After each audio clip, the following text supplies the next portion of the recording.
Hi everyone, my name is Ilma Rizvi and I'm working with ActionAid Association.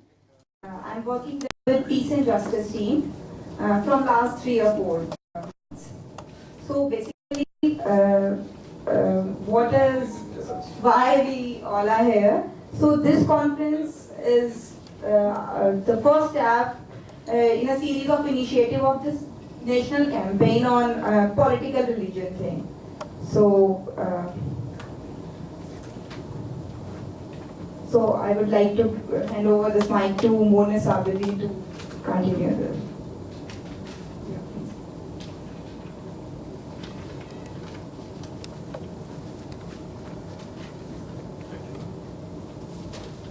Hello everyone, good morning.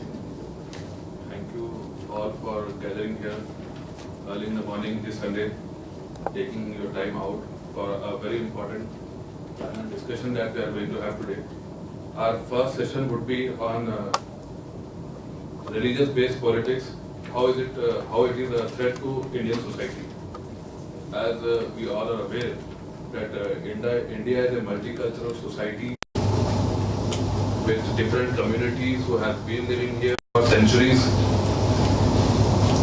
irrespective of their caste, creed, and religion.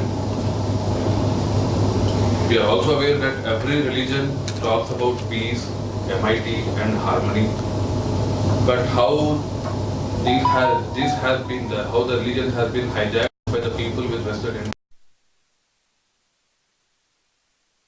groups who are using the religion for their own benefit. So, shutting our eyes to all these things, the religious polarization cannot be a solution. And in order to check the damage which has been done to the civil society and the society at large, there is a need for dialogue, conversation between the people from diverse backgrounds. And thus, it is the responsibility of the civil society to raise our voice, to uphold the religious freedom, and to build mutual understanding and respect. And thus to enlighten us on the challenges which are being faced today because of religion-based politics and the steps to take to build the mutual respect and amity. I would like to invite our panelists for our first session, Mr. L. Ravichandra sir.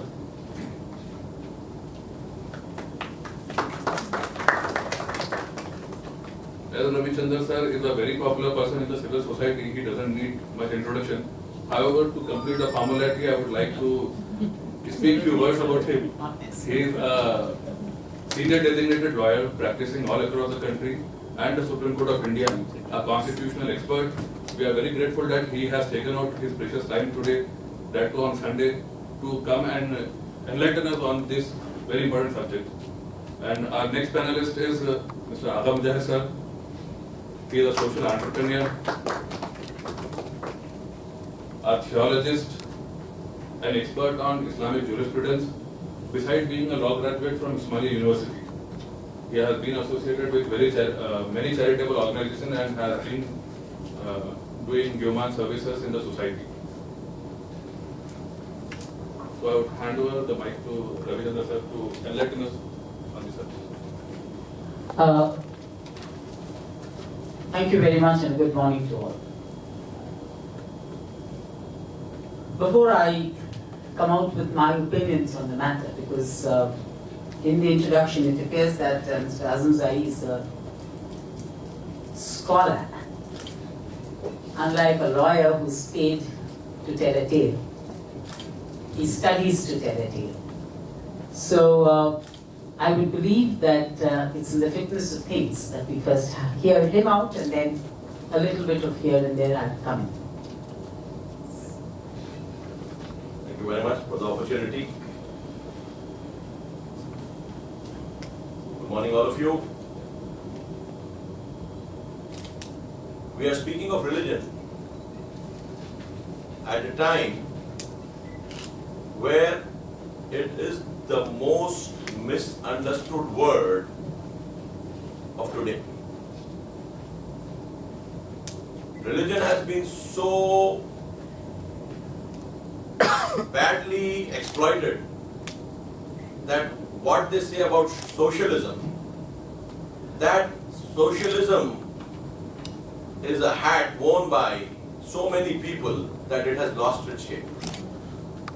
Religion has come to occupy what socialism used to be in the 70s and 80s. We don't know what it is. We don't know what is the source of religion.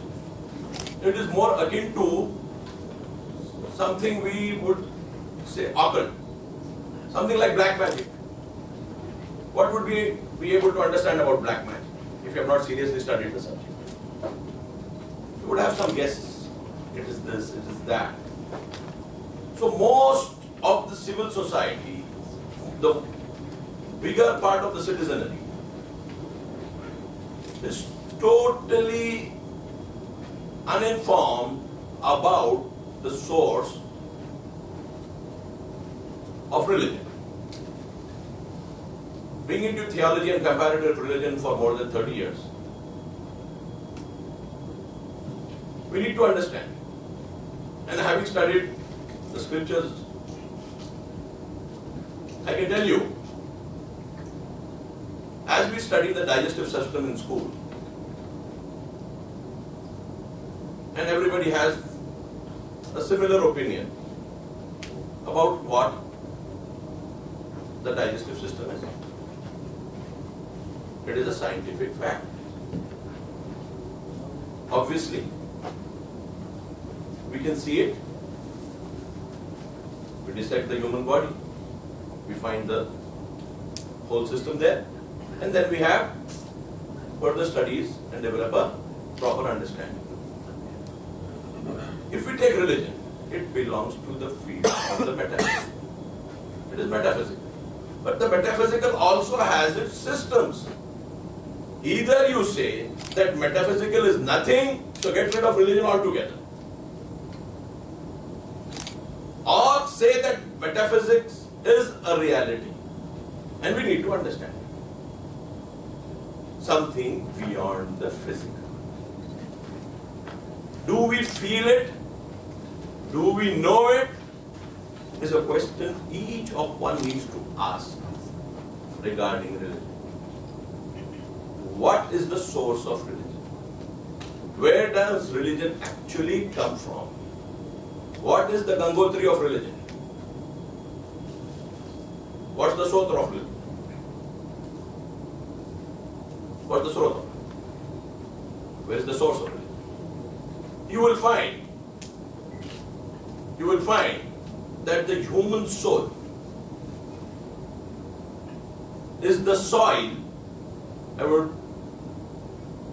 want you to pay attention to this particular sentence I am speaking. The human soul is the soil in which the seed of faith is planted. If we have an idea of ourselves apart from our physical being, and a lot of us have that. A lot of us have that. That feeling of the soul. It's not a bodily temperament. You have everything but you feel empty. You have nothing but you are happy. Where does that come from? You are sick but you smile. You are healthy but you cry. Where does this all come from? Questions of where I have come from, what is my purpose? All these things are questions raised by the soul. A bull doesn't need all these questions. It doesn't need all these answers either. Neither a tiger nor a mouse. They don't need it. They don't live it. And if they don't have answers to it, there will not be any difference in their lives. But human beings who have realized the soul, human beings that have realized the soul are the most dominant force in today's society as well. when we speak of any religious personality who has been recorded in history, or not even recorded in history, right? We do have a sense of moral purpose emanating from their personalities. This is not a physical reality at all. How do we understand Christ? How do we understand Ram? How do we understand Krishna? How do we understand Muhammad? How do we understand the other prophets? Or in our modern times, people of the kind whom we have seen in very much modern history of the last century. People capable of raising people from one level to another. We speak of Mahatma Gandhi, who tried through spiritual experiences to change himself through a process to become a better human being, to be later called a Mahatma. So this Atmic kind of existence is recognized all throughout, and the lack of it has produced Hitlers. If I say Hitler was a very realized soul, you'll say, yeah, we understand what you are. Right? I'll come down. Nathuram Godse was a very realized soul. And then there is a controversy. Some people would say yes, some people would say no. About Hitler, no. And some will say we realize. Yeah. So this is basically obfuscation of the idea of religion itself. So when I say the soul is the soil in which the seed of faith is planted, this is totally common. It's like a digestive system for all of us. Go and see and find. Experiment and see. Think and ponder. Thinking and pondering is the basis of all religions. Being a student of Quran in 6,200 and odd verses, 741 times tells us to think and ponder. Because without thinking and pondering, you will not reach the point where you can plant that seed in your soul. And once that seed is planted, it starts fighting your physical desires. Fighting the physical desires by regulating them, not finishing them off. Because if the soul finishes the body, it loses its own mechanism. The mechanism through which the soul works is the body, the physical. So it's like a driver not wanting a car. Right? Or not taking care of the car. Not maintaining it properly. So when the soul starts taking control of the physical, it does in the same way as a driver would do for a car. Maintain it in a condition where it is capable of doing what the soul wants it to do. A weak soul would be a weak driver. A strong soul would be like a F1 driver, trying to make sense of the metaphysical and bringing it to the physical plane. Scriptures do it a lot. Scriptures do it. They give an example of the physical and then correlate. The Quran says in a verse, we have given you dress which protects you from the weather as well as being a source of your beauty, your expression.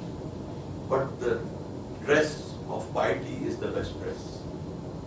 That is, the soul's dress is the best dress.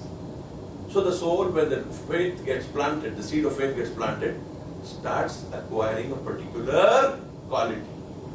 That quality is the quality of humility, humbleness, gratefulness, to the source which has created it, that's God. And then slowly yielding to the higher force, recognizing that higher force doesn't create anything purposelessly. So slowly religion gives you a purpose. I'm still stuck at the Gangotri part. And this is common to all human beings. This is nothing particular or peculiar to anyone of any caste, creed or religion. This is like the digestive system I spoken of earlier. This is not being understood properly. We are looking at religion down when the river has flown, contaminated by the flow through the cities, and coming to, for example, Banaras, right? With all the things from Gangotri till Banaras polluting it. And now we say, this is religion. I'm given an Indian example. This fits with every religion. This fits with every religion. Religion is something which is pure at its source, but as it comes into the public domain, it slowly starts getting the color of what people understand of it. And then there are people who would like to exploit the faith or underdeveloped faith of the laity, of the ordinary person, and give it a particular direction which is beneficial to them personally. Here it is where religion becomes an exploited force. At the level of Banaras, where it has come down. This has happened with every religion. So what does religion do? What does faith do? It does is tries to keep that quality of purity of religion intact by regularly revisiting the basic principles of religion. And that is the duty of scholars. Go back to the source. They make the people see the source. Once they see the pure source, they obviously understand the polluting forces which have come in, clean it up, just like when we are sick, we treat ourselves depending on the severity of the disease, and after a point of time, we are cured. So the similar pattern comes to the soul. As the body falls sick, the soul also falls sick and requires treatment. Who should treat it? Those who have already treated their soul. So that is where the importance of religious scholars come in, who are above the physical desire level, who don't want to see greatness in the world, who don't want to be recognized in the world, whose purpose is not to be what others want to see them as being, but what gods want to see them as being. We have it in the Hindu tradition. We see in the Ramayana, Lord Ram going to the forest and meeting the saints there. He meets the saints. They guide him and they pray for him. This is a known fact everywhere. The kings used to visit the saints in the forests. These were people who had detached themselves to a certain extent, purified themselves, and for ruling, the king needed their guidance. Obviously, history will not say they guided the king that openly, because the honor of the king will come down, and historians are people sitting with the king and in the palace writing history. So they say that the saint praised the king and prayed for the king. They will never say he guided the king. But what we have of the religious discourse in Hinduism, in Christianity, in Judaism, in Islam, in Buddhism, we all see these kind of souls moving the system. What made Buddhism an international religion. It was the bhikshus. Their quality of being was such that people took it from them. They found them to be different individuals, evolved individuals. Mahatmas to our today's understanding of freedom. Dharma. How did Hinduism go to Indonesia? Was it the export of idols? No, it wasn't. It was the export of ideas. The idols came much later. It is the ideas of Hinduism which were powerful and moved till Indonesia. It is ideas which rule in the long run, not the physical format. Ideas are the soul's search for truth. Take this again. Ideas are the soul's search of truth.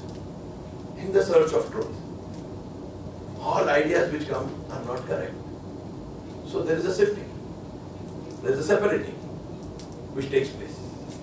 This sifting and separating is actually there in, again, all religions. The soul ponders things, rejects something, accepts something. This happens in research all throughout in the physical world.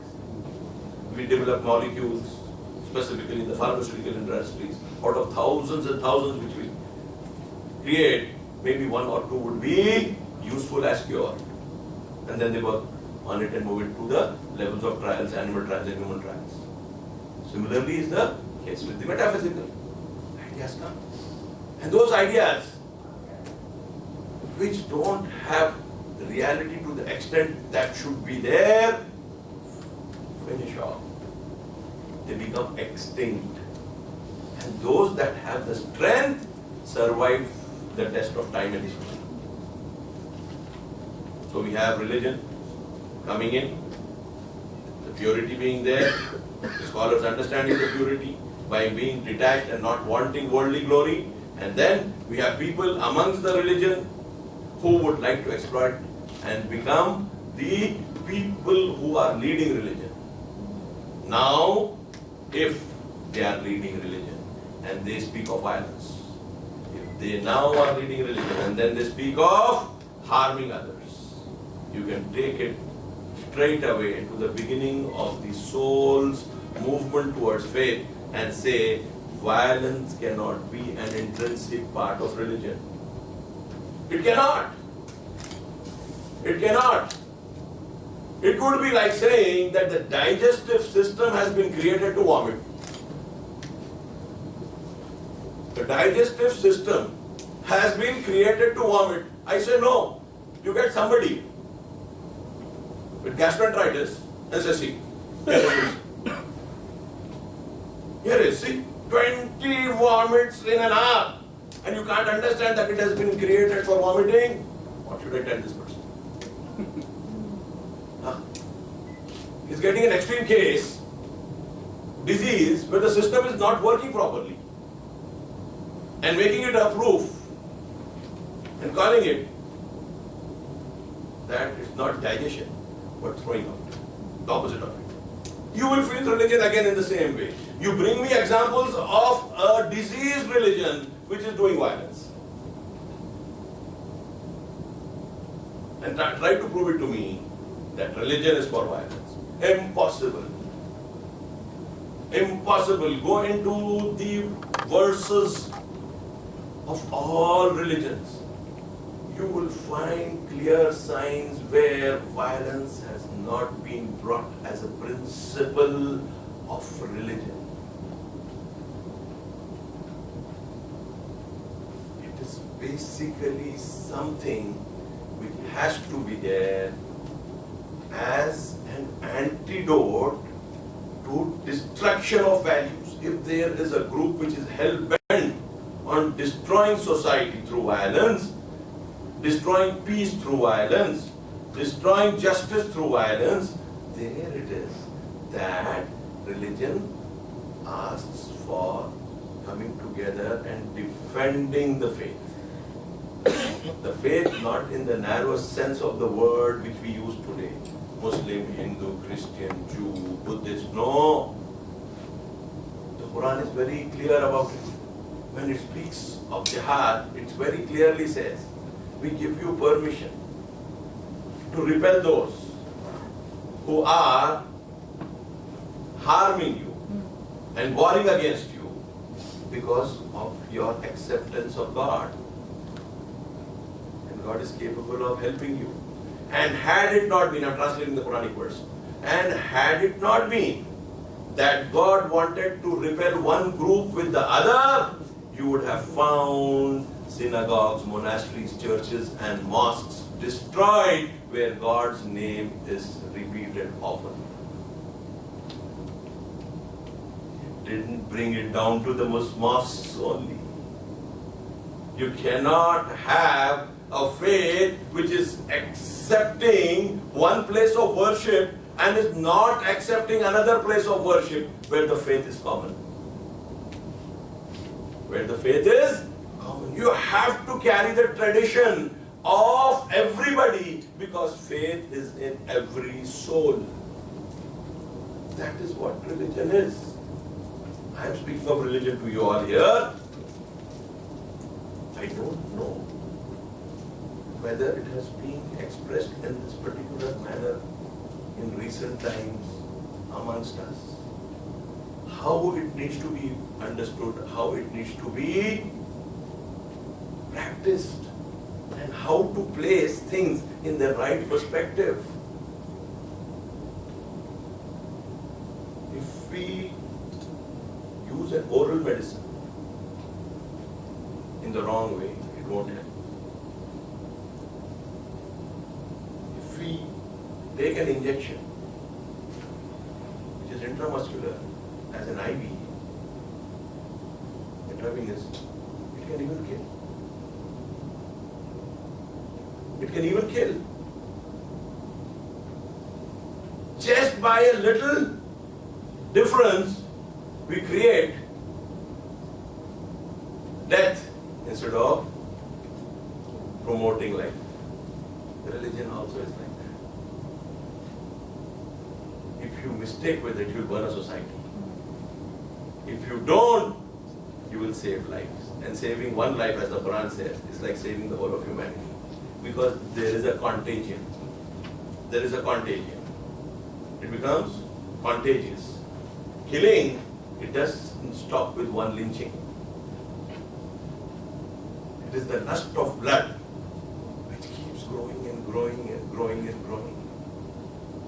You feel happy when you see blood. That is what made a lot of people. You look at the Mongolian invasion. They covered the whole of Asia, Europe, came down to India, North India. Lasted for a century or so, then vanished. It was a gory, bloody movement. Left nothing. Blood creates nothing. You can't make people bleed and create a civilization. You can't make people bleed and create a peaceful society. Irrespective of the fact, however great you are, sometimes the greatness of a person makes him a killer. I'm sorry, I'm using words maybe at that extreme level.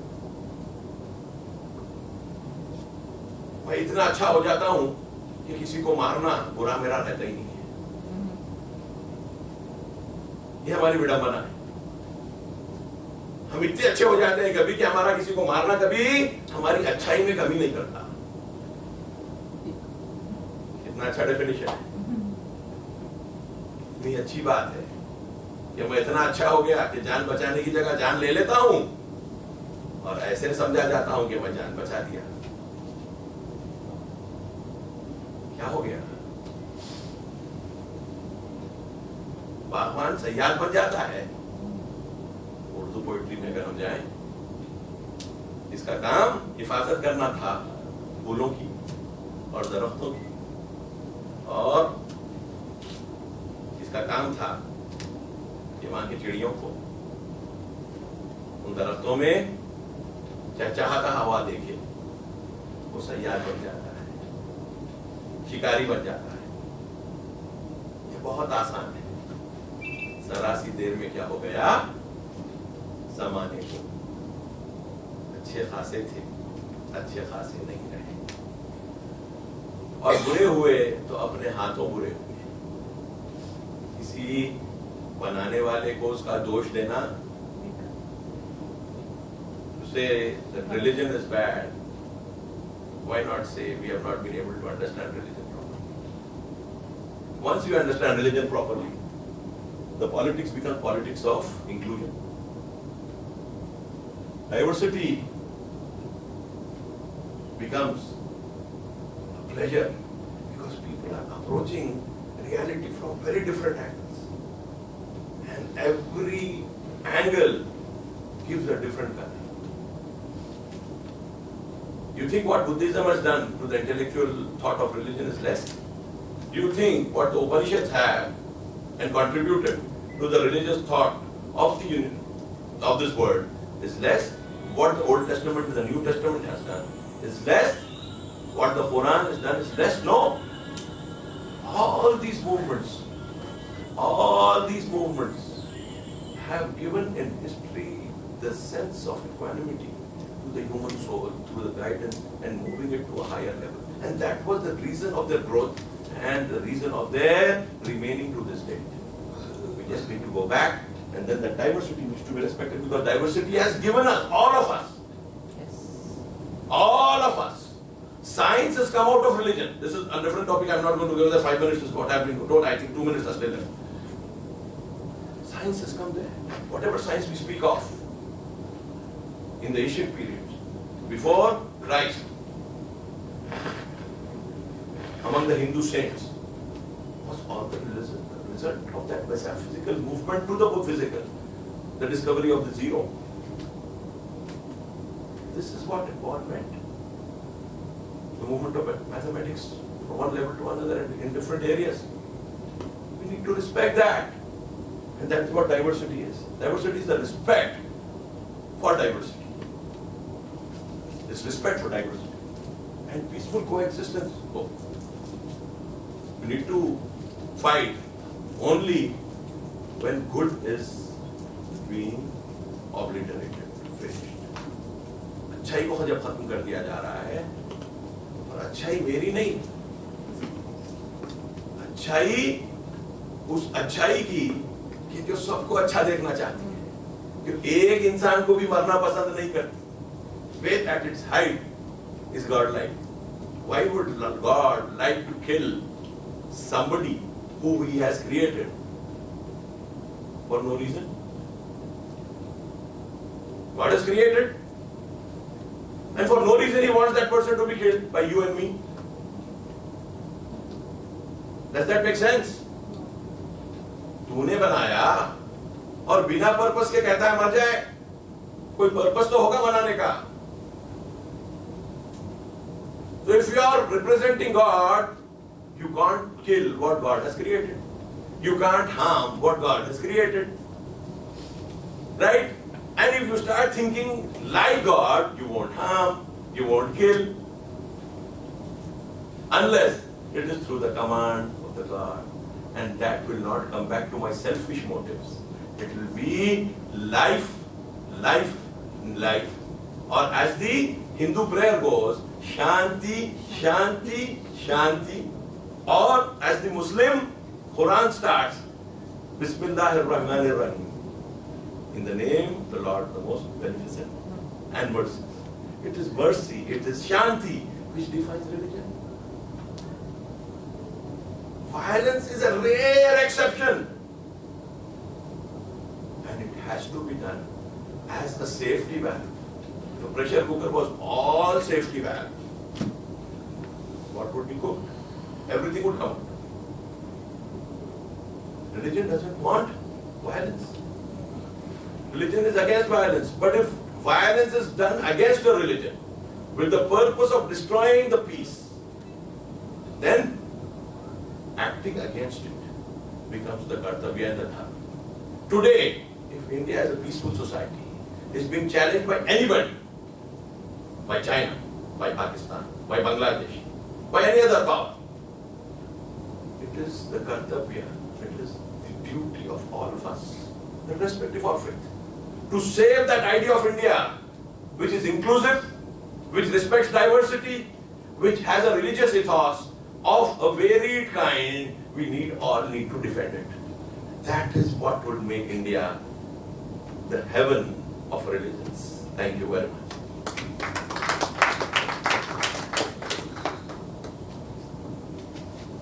On schedule is the question answers from 11:30 to 12. We are at 11:45. So what I'll do is this, I'll just take about 5 or 10 minutes and then leave it open for questions, because I think it's more important to hear the voices in the collective than the voices on the podium. I'm not going to talk to you about the greatness of religion or the importance of the politics of tolerance. I think the writing on the wall in India at least is quite visible today. There are a variety of socio-political, economic reasons as to why we have drifted to the present scenario. And a false sense of buoyancy is being globalized to most of us. Today, all this big talk about Hindu religion is not the same as the politics of Hindutva. I think we need to make this clear distinction between Hinduism and Hindutva. It's a well-stated phrase making its rounds. It's nothing that I have invented. But however, most people of the Hindu religion will have to bear the cross. Just as unfortunately as people from the Islamic community bear the cross of being called terrorists.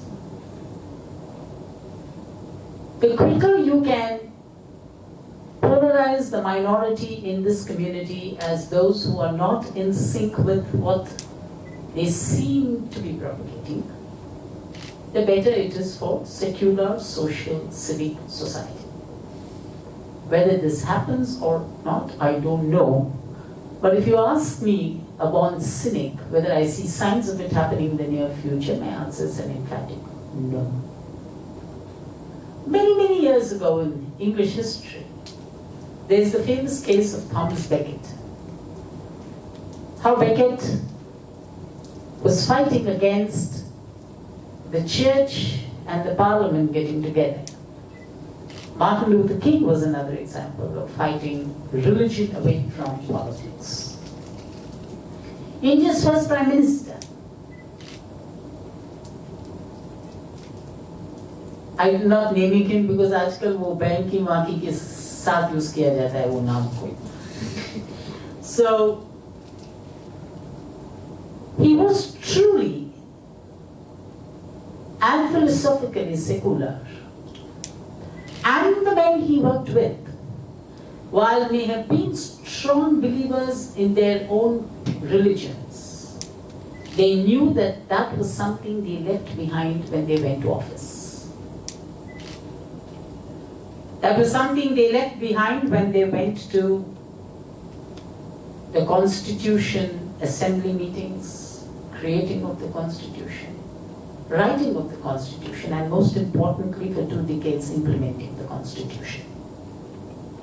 There is this talk, and I was referring to it to a smaller group down there, that the word secular was introduced into the Indian Constitution when we were in a pressure cooker, namely during the emergency circa 1975-76.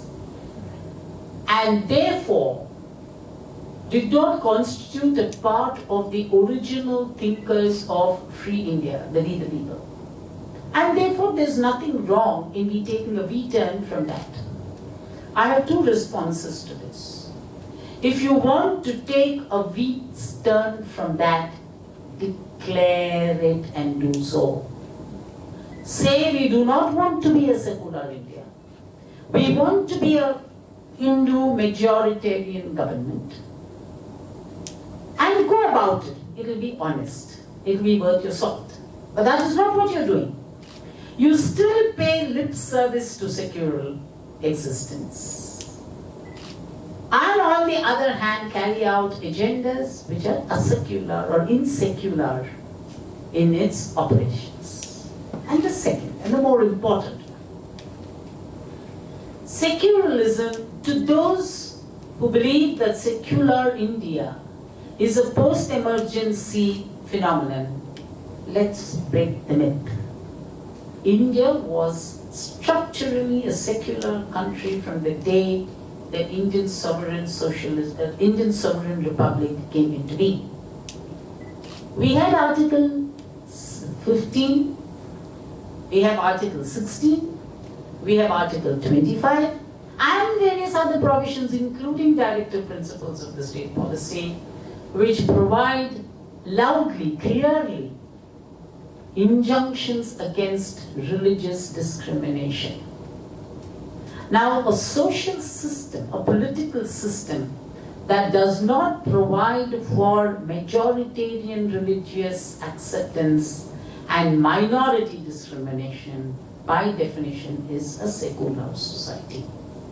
And in our society, our constitution is the paramount parchment. You call it the Quran of the country, you call it the Bible of the country, you call it the Vedas of the country, I don't know. But that is the book by which we all shall go until we change it. And the book of the country says, no person shall be discriminated in the name of religion. This is said in Article 15 in 1950, not in 1977. No person shall be deprived employment in the country in the name of religion. This is in Article 16, said in 1950, not in 1976.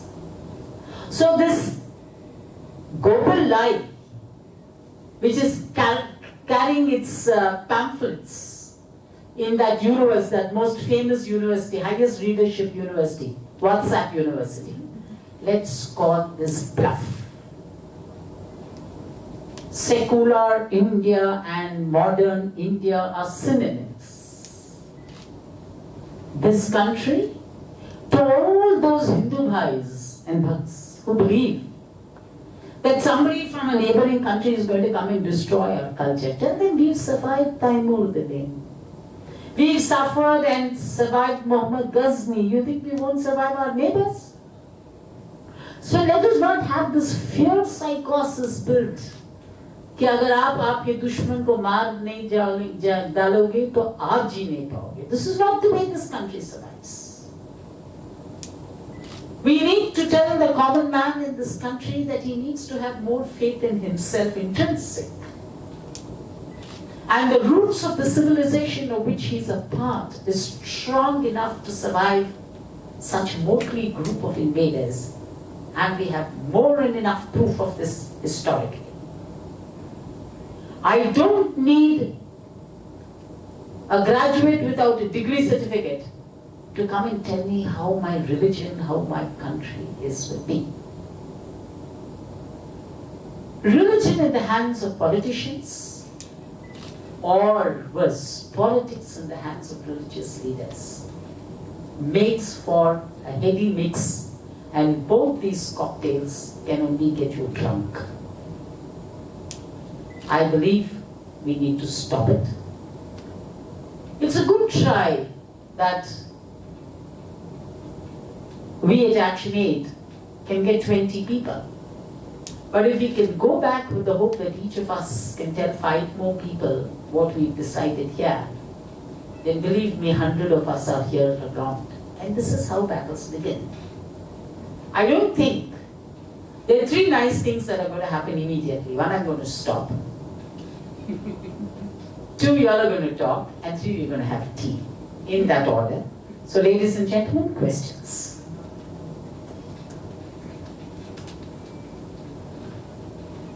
Thank you so much for very soul-searching, thought-provoking insights by both the experts.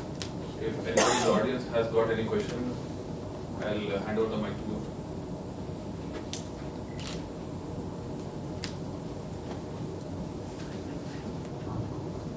This question is for Mr. Ravichandran. You said that politics in the hands of religious leaders is a heady mix which can get them drunk on power, I assume. Yeah.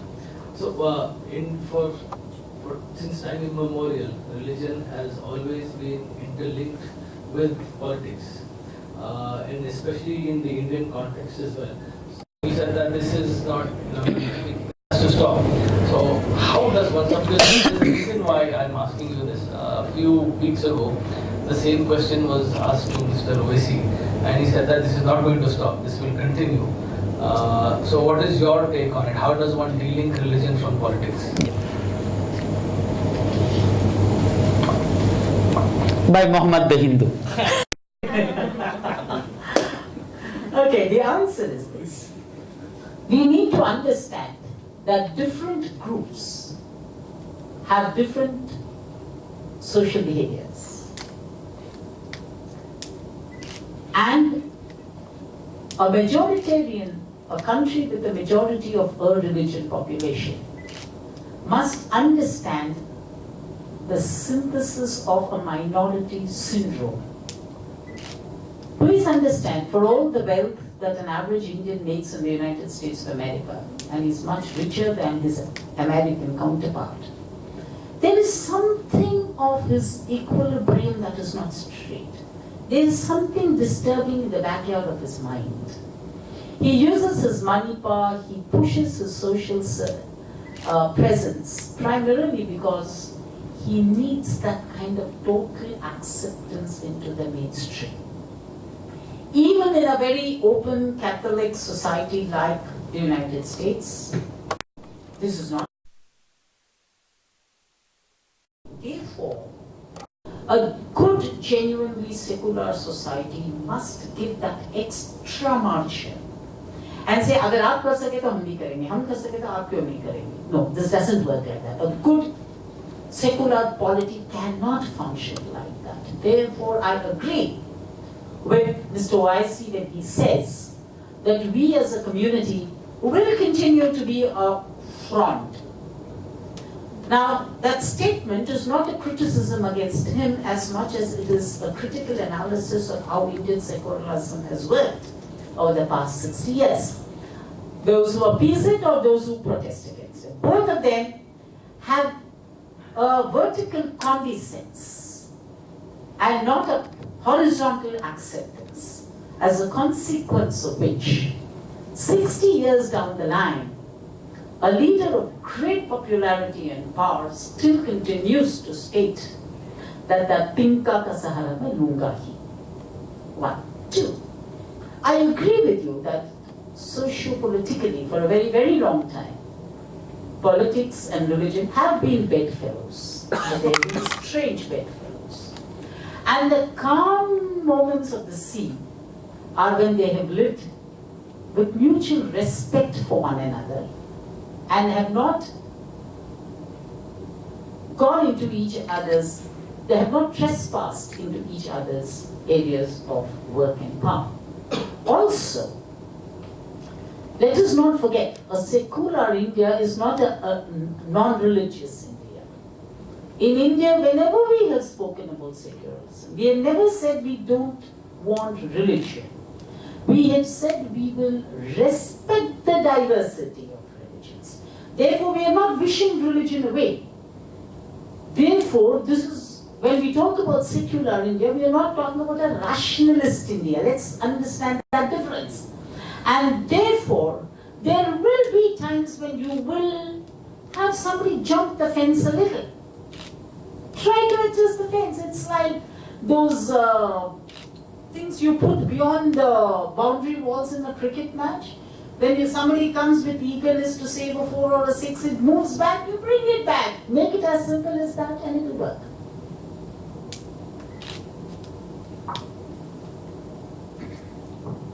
Anybody else who has got any question? From Alam Jai sir or अरे मुझसे वो तो पूछे मेरे बात तो सो रहे थे.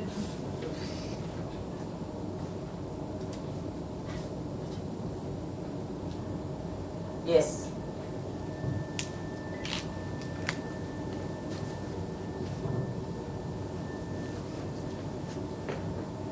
everybody. Sorry I joined just now. I don't know if this was discussed or not. My question is about the slogans raised in Jamia protests and other Muslim protests. Protests where mostly the major Muslim have participated, and they have given slogans of Assalam and Inshallah and those sort of Intifada and Khalaf sort of slogans. And what is your comment on that? Now, there is, firstly, assuming all those allegations to be true, because already today, the theory that, what was that, Pakistan Zindabad was shouted at is not true has already come out. The Uttar Pradesh minister has just announced that those who shouted go back to Pakistan, action shall be taken. So please understand, even today, the pretense of secularism is required even for the mainstream Hindutva politician. This is a positive sign of Indian secularism. Even they need to have the pretense of being secular. And lumpen elements will not determine the route to Indian progress. Identify a lumpen element, punish him in accordance with law. Nobody is saying no. But you do not call all the people who are protesting today against, let's look at it like this, Kashmir or the new bills on citizens. It is the admitted case of the government that this is happening for the first time historically in our country, right? You're doing it for the first time, great, we accept it. Therefore, there are a very small, minuscule minority who does not want it. Fair enough, they are a very small minority, they are a Vishabe minority, they are a useless minority. Listen to them, no? Why are you throwing them in jail? Why are you putting labels on them? Why are you calling them anti-national? Why is jail? Why is bruised bodies the answer? You are still the same Rajniti of Indian politics. You went on October 2nd there, no? And placed a wreath on that man. I didn't. You went, you were the Prime Minister. Is that double speak or this double action? You decide. Another question, not asking the capacity of the journalist, but you said something about both communities carrying their respective crosses. The Hindus would have to carry the cross of Hindutva and the Muslims that of terrorism or Islamism. So where does it end? As in what does one do? Because extrapolating these two extreme ideologies to regular law-abiding citizens, and the other thing is that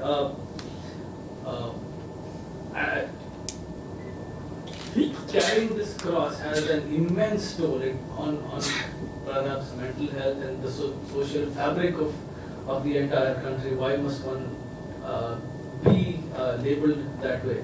Do you think that the Hindu community feels that what the Muslim community used to feel till very recently? And do you think that, or are they completely oblivious to it?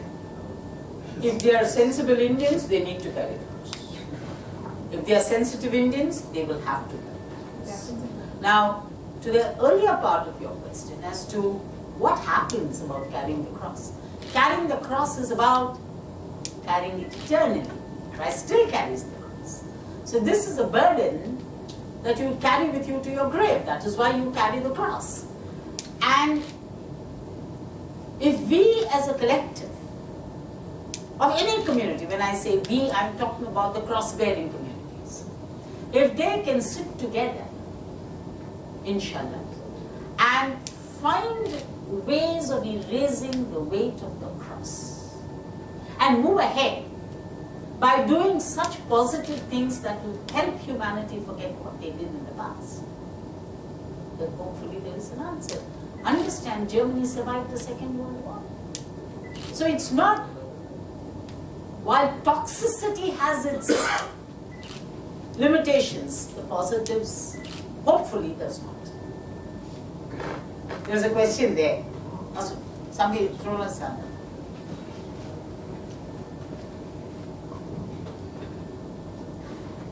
Hello advocate sir, आपसे question था जी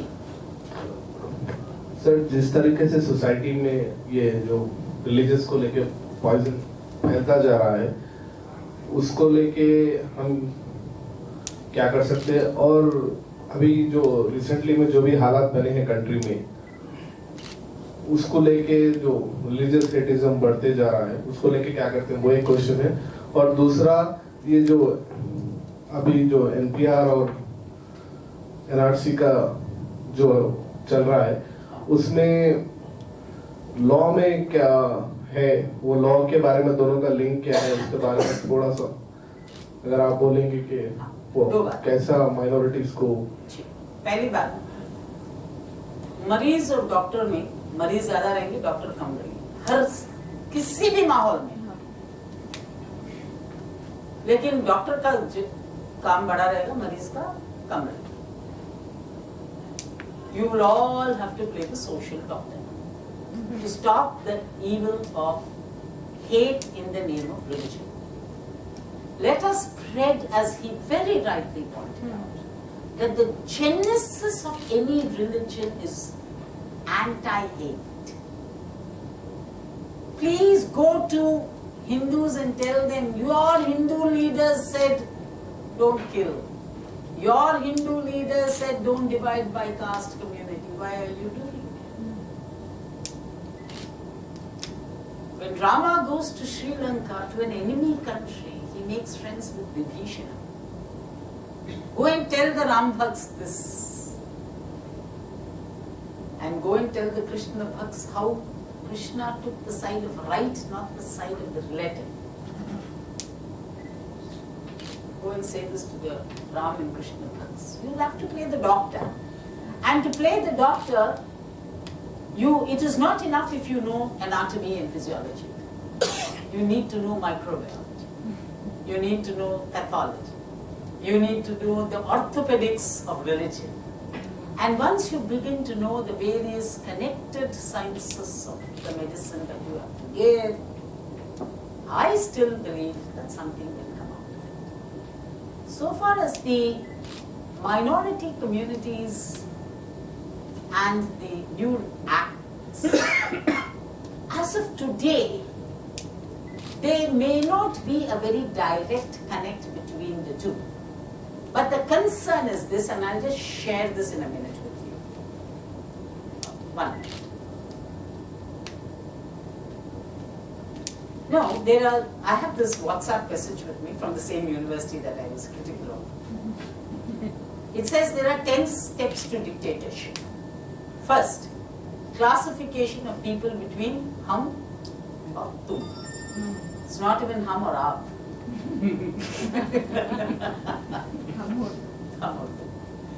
Then they say people are forced to identify themselves. इसका मतलब ये होता है आप हमारे साथ अगर नहीं हो तो आप हमारे खिलाफ हो. The third, people begin to face systematic discrimination. Right? For example, if a group of 5,000 people wearing knickers and sticks in their hands want to hold a procession, they will be permitted by the police commissioner. But if 1,000 people want to carry candles in the evening and go to Necklace Road, permission will not be given. Systematic discrimination has begun to happen. Yes. Next, dehumanization. People are equated with animals or disease. Do away with it. ये नहीं चाहिए हमें, इनको मारो. This is the next year. Then the government creates groups to enforce their policies. The police, for the first time in India, the defense. Next, then there is polarization. The government broadcasts propaganda to turn the populace against the other groups. The next level, official action to remove and relocate people. Assam, Meghalaya. It will come slowly. It will take a long time, but it will come. They'll find a huge problem when they come to South India. There's no doubt about that. They are going to find this problem even in the cow belt, because I think even in the cow belt, the theory of attacking cats with doors closed is not going to help. Next, persecution. Start persecuting. They did it to the Jews, they did it elsewhere, they do it here. Nothing new about it. Next, wholesale elimination of groups. It is not extermination and not murder because the people are not considered human. Finally, denial. Government denies that it has committed any crime. हमने कुछ किया. Education is not memorizing that Hitler killed 6 million Jews. It is not. Education is not memorizing that fact. Education is understanding how millions of ordinary Germans were convinced that it was required to kill the Jews.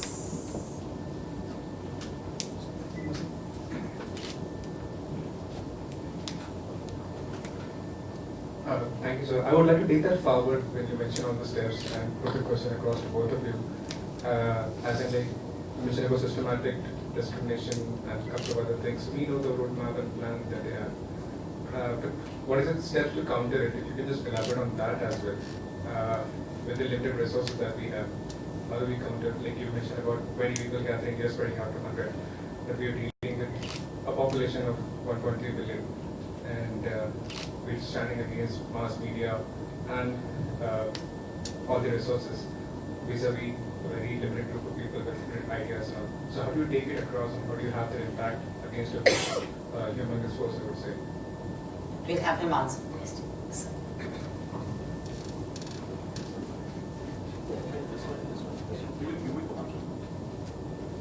Yeah. We always look at the strength of the tyrant. Tyranny which is there. The tyrant is always there, looks powerful. But what actually is strength is truth. And for Indians it's very easy to understand. Satyameva Jayate. Right? Strength, if it's not based on truth, is weakness. There is a famous saying from Hazrat Ali. He says, the tyrant is a weak person for me because God is against him. And the person who is the Mazloom, against whom tyranny is being perpetrated, is strong in my eyes because God is with him. That is how you need to define things in the social space. The strength of falsehood is weakness, and the weakness of the weak trying to fight for truth is strength. And that is how social change is. One of the areas which is going to really harm them with what they are doing now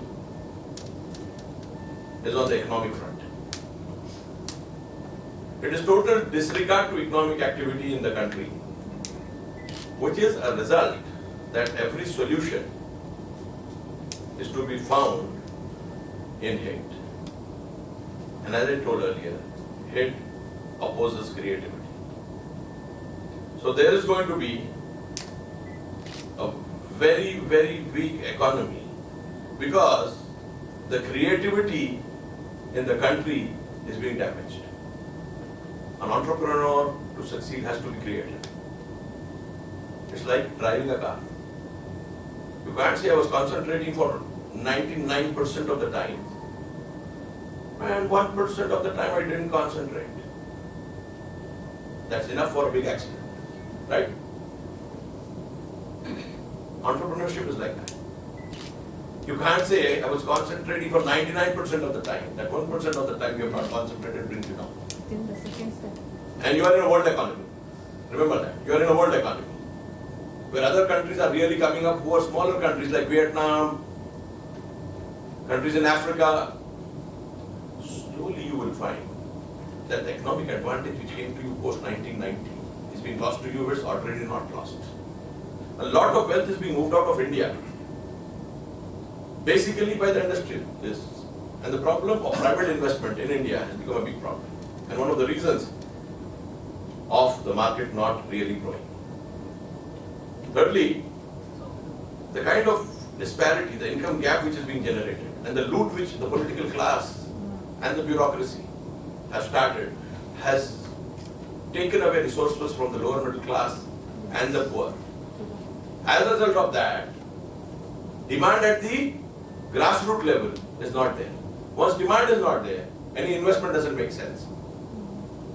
So your love for money, your greed for this world is really destroying your economic infrastructure, the base on which your economy runs. And by the grace of God, Mr. Modi and his friends are oblivious to it. We feel that we see what we want to see. God shows us what He wants to show us.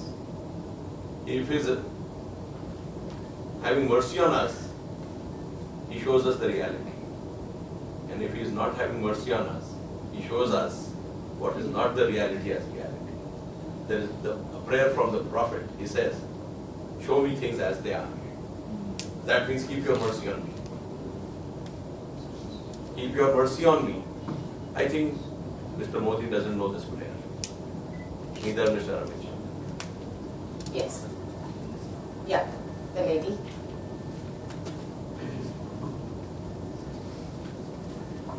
So that is the same on the WhatsApp. We are receiving the message that every individual need to file a PIL in the Supreme Court against this CAA and NRC. So how it affects, does it necessary? I want to know the details about See, it.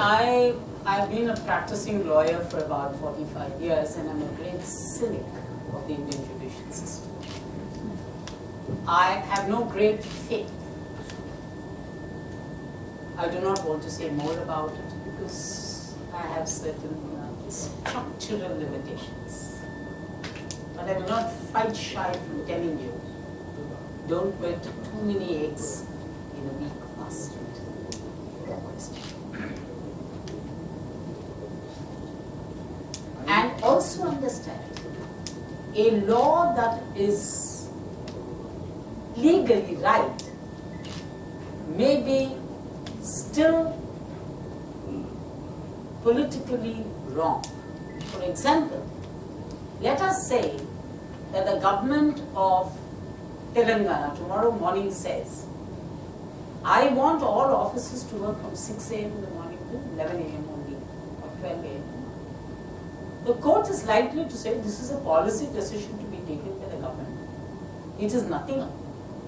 It does not violate certain provisions of the Constitution. Therefore, I will not interfere. It is in its terrain. Sometimes the terrain test is a dangerous test. I don't want to be caught in all this, therefore I want to stay away. In which case, the law may muster numbers in Parliament, but may not muster numbers on the street. And it is that dichotomy that governments and people will have to be sensitive to. We'll take this first and then we'll go. Now, this question comes from this general experience that I had during several years. I have Muslim friends, Hindu friends. So I think what happened with Muslim world is getting repeated with the Hindu world, and now these responses are again are coming from two sections of the society. One is the let's say the illiterate masses. I mean people who are not much educated and are exploiting it for certain gains. But there is also this section of the society who's educated and are doing well in their professions. So when the radicalization of Islam happened, they were educated youth, educated young Muslims who wanted Islamic government everywhere in the world, and they were highly radicalized, and they thought everybody is kafir, and they wanted Islamic government everywhere. Same thing is happening with my Hindu friends, my educated Hindu friends. So they are well educated, highly educated, they are set in well professions, and that is what they want. I mean, the trend is similar. They think that Islam must be exterminated, and they are very articulate about it also. And they think that there should be Ramraj, and that's the only solution to all the problems in the world, as we heard from a Muslim counterpart some years ago, that Islam is the only answer to the world. So, is something wrong with our education? Is something wrong? What is, this is a pattern, right? Highly educated, high income group people, maybe not having material gains through this aspect, but again, indulge into this kind of ideas. So, what is wrong with us? Oh, okay. Is there something wrong with Indian education system? The question should be, is there something right with Indian education system? Everything with Indian education system is wrong. Everything about it is wrong. I have no doubts about it.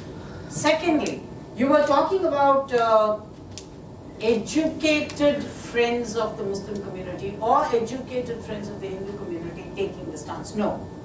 They are literate, uneducated people from the self-communities. Education without liberal mindset is no education at all. An education that taught you facts and did not put you on the system, did not put you on the assembly line of sensitivity, sensibility, will create these kind of monsters. Hopefully, the monsters have smaller lifespans. And that will be the last question. Chai will you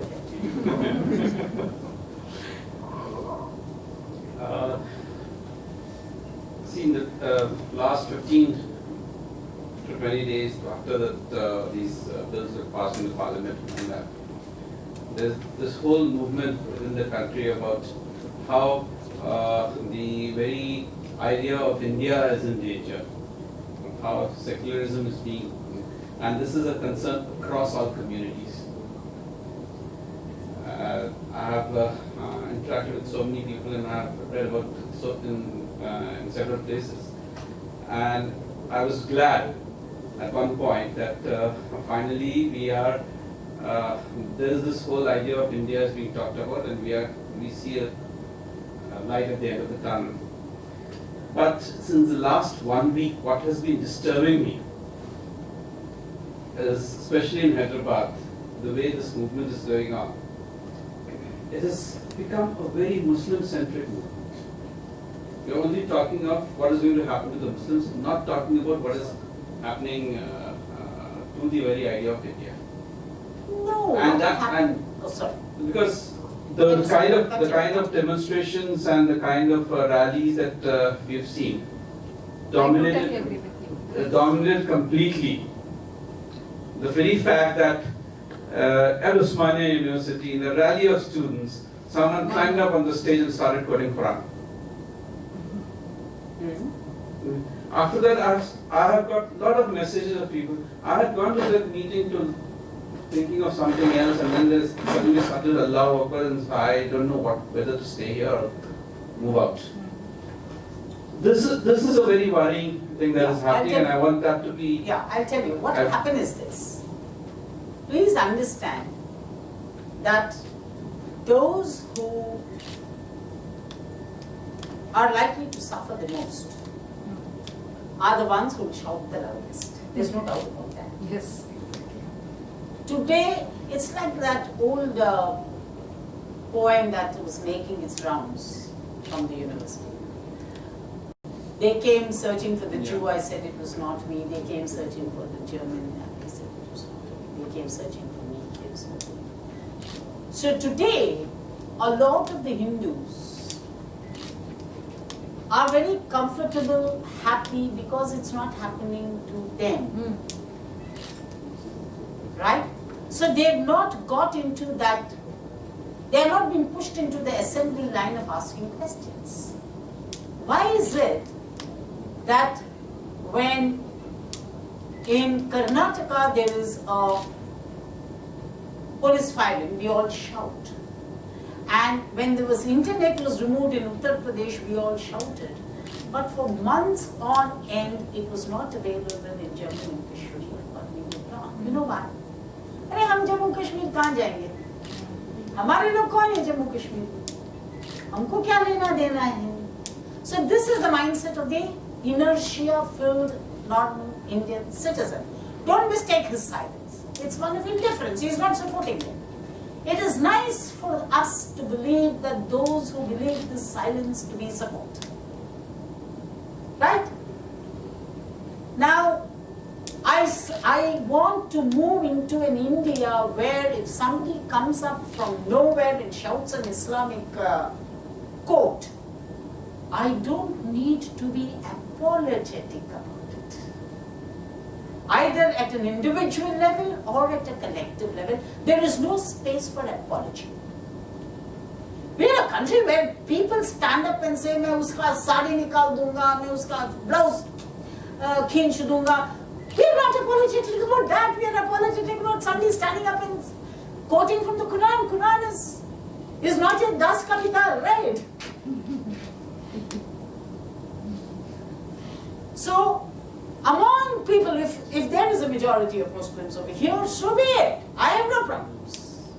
And please, my sixpence advice to members of any minority community, linguist, religious, economic, social, whatever minority, you don't have to be apologetic about being in the minority.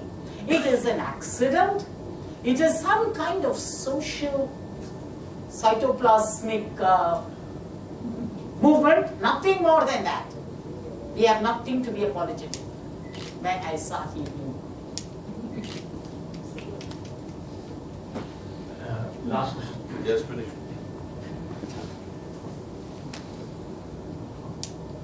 I think that bringing in religious quotes without being fanatic is what we require. Yes. And I think religion is going to be part of the solution. It's not part of the problem. It's the misinterpretation. Anything you misinterpret. I just gave an example of taking the injection instead of an IM into an IV. It creates problems. We have to be very careful about what religion can give us and how religion, if it's not giving us that, becomes a poison. So what today is the problem is that liberalism, to a point, moved forward, led to inequalities. And when inequalities started growing, the right got a platform. In the Islamic world, Yes. in Israel, in India, in Europe, and in the United States, as well as South Africa. So this is an international scenario. It is not something related just to India. Liberalism, because of its economic doctrine of opening up everything and not taking care of the poorest of the poor, and the economic inequality increasing, and people finding themselves being left behind as the white of the United States. So standards of living have fallen during the last 30 years. You find somebody like Trump. Compare Modi, you'll find. Compare Netanyahu, you'll find the same. Compare leaders of Hungary, compare, you'll find Italy, you will find it. So it's a global phenomenon now that liberalism has given birth to the right. Liberalism is a losing doctrine because it doesn't address one of the most important aspects of modern economic life. It's the potential of technology. Now, specifically the digital technology, to create even greater inequalities. And this is being discussed very seriously on a philosophical level. It's not just come down onto the economic paradigm. So we need to understand the fact that liberalism by itself has failed us, though not all liberal values are wrong. Liberal values are part and parcel of a lot of religious values. And one more thing, we have an idea of considering ideologies to be mutually exclusive. It's not like that. A lot of religion and religious principles would be part of the liberal framework and vice versa. So don't consider ideologies as mutually exclusive. That is, there is something like liberalism. You see where liberalism has gone wrong and given birth to right-wing politics, hardcore hate politics. Turkey again. So you need to understand a lot of things regarding this. And the birth of ISIS, Al-Qaeda, Taliban is the direct result of intervention of forces which wanted to discredit religion in a manner, who created the Taliban and made them what they are. You would be surprised. Mullah Umar's qualification was intermediate level. Just one was I stopped.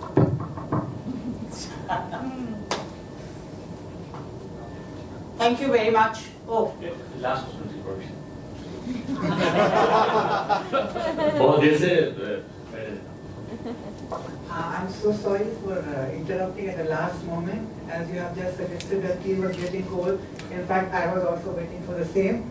But as I have a question for Ravi Chandra sir, as you have just suggested about the government policy, with reference to the policy of Telangana government, so are we going to draw a conclusion that Supreme Court is going to decide or uphold the constitutionality of Citizenship Amendment Act?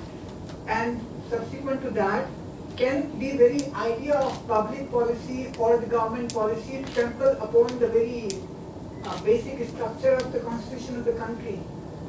well, I'm not very good at crystal balling, so I can't tell you what the Supreme Court is going to do with the. But there are signs that you can read, and the discerning read it faster. On the bill, I would believe that the strong point against the bill is the geographical and the religious connotations on the basis of which the privilege is sought to be given could be unconstitutional. This is how I would put it. Thank you. शुक्रिया भैया साहब, रवि साहब। चाय कहाँ पर? 15 minute में हम लोग वापस आएंगे प्रेजेंटेशन से। Actually, आप क्या करना मुझे सबको चाय दे दो ना, मीटिंग चला। थोड़ा बातचीत भी लगी है।